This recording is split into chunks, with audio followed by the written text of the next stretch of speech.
आपकी कुंडली तो आपके पास है, पर उसमें आपका आरूढ़ लग्न किधर है ये आपको पता नहीं है। चलिए तो हम जल्दी से आरूढ़ लग्न कैलकुलेशन सीखते हैं।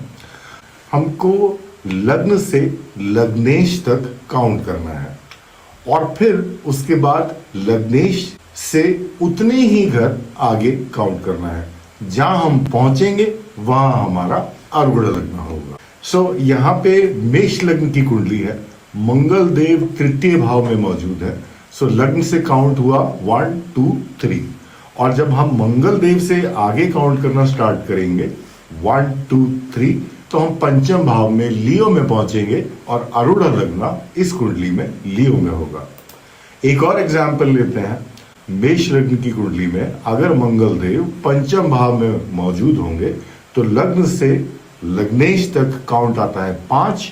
फिर मंगल देव से जब हम 5 काउंट करेंगे तो हम पहुंचेंगे नवम भाव में और धनु राशि में आरूढ़ लग्न मौजूद है।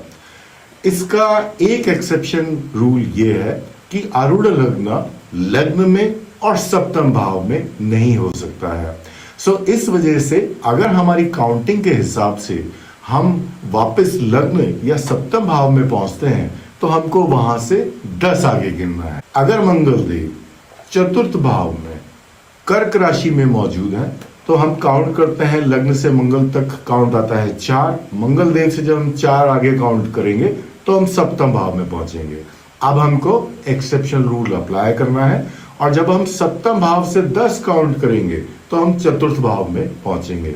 तो आरूढ़ लग्न इस केस में चतुर्थ भाव में होगा। अगर मंगल देव लग्न में ही मेष राशि में विराजमान है तो काउंट लग्न से लग्नेश तक आता है 1 और इस वजह से अब आरूढ़ लग्न पहले भाव में आ गया।